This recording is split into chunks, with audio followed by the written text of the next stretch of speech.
2003 Toyota 4Runner rear shock replacement. I'm Brian Esser from How-To Automotive, and I'm going to walk you through the steps of replacing my car up on the hoist here. But if you guys are doing this at home, you want to jack it up and put floor jacks and use the frame here, and then you're going to use a floor jack underneath the differential, and you're going to use that to help raise and lower the differential. Since I'm doing this here at the shop, I'm going to use my pole jack to support the rear end.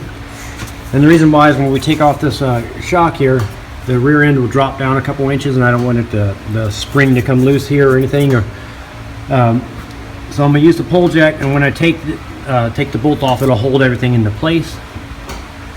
So with that said, we're going to start by taking the bottom bolt here off with the. I'm going to use an impact gun. If you guys are doing this at home, a ratchet will work just fine. And now that I got the bolt out, it was a 17 millimeter. I'm going to leave it on here for right now until I loosen up the top bolt. So to get to the top bolt, I'm just going to reach over the top with my wrench, and turn it free like that.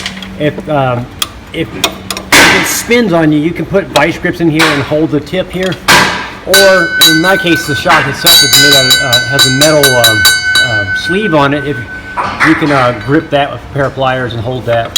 Or you can put vice grips here below and hold that too. And now you're going to spin the nut off. So after getting the top nut off, go ahead and remove the rubber bushing and the washer. Now if you guys feel that the tire's in the way, feel free to remove it, but if you're doing it at home, it might be easier to do it if you remove the tire, but here at the shop, there's no need.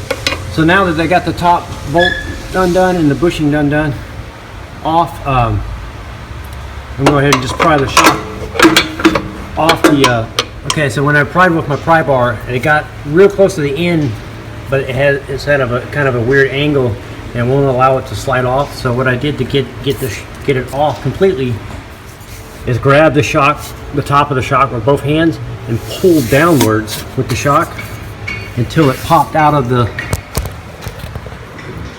hole there. Now it's over here, different angle. So now with the angle off, I can work the rest of the shock off. With the old shock off, we need to prep the new shock.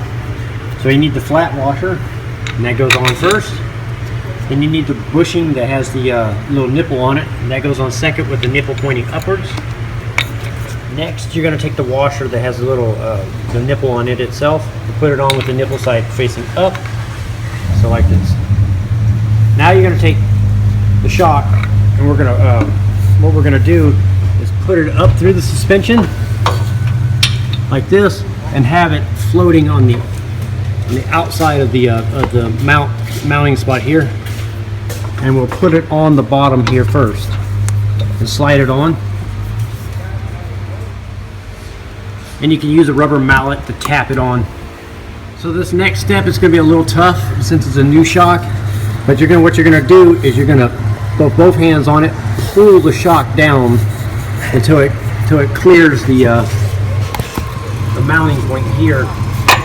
So you're going to pull it down and compress the shock until it clears, and then push it in, and then let go of it and let it expand up into the hole. And you want this little groove, this little washer, to line up with the hole here. Now that it's stabbed back through, you can use your pole jack to lower or lift the rear differential up or down a little bit to aid. So now that it's through, we're going to go ahead and put the top bushing on. Put that on, and then you're going to put the new metal washer on, and then the nut. To get that top bushing on, I had to lower the pole jack. So I lowered the pole jack here, and that lowered the suspension down enough. And now that the bushing's on, now what I'm going to do is I'm going to raise the screw the pole jack back up and compress this. Now that you got the bushing on, put the metal washer on and then start your nut. Now you can go ahead and tighten this nut down, and you just want the rubber bushings here to squish just a little bit. They don't have to be like super smashed, but just tighten them down until they squish down a little bit, and that's it. Now that the top bolt is tight, I'm going to put the nut back on here and tighten it up. But before I do, I'm going to put a little of this blue Permanex thread locker on it. It's like a little glue that you put on the thread of the bolts, and what that does is it helps prevent the bolt from loosening back up and vibrating back out.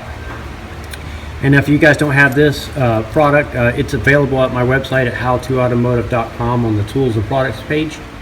So like I said, you'll put a few little dabs of it on the threads and then go ahead and start the bolt and tighten it down.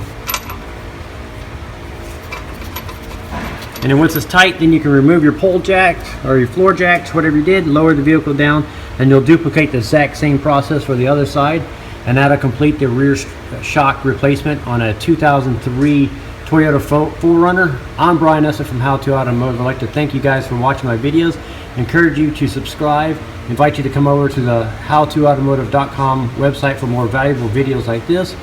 And I also have an affiliate tools and product page that I make a small commission on, and it really helps me out, and I'd like to thank you guys for watching.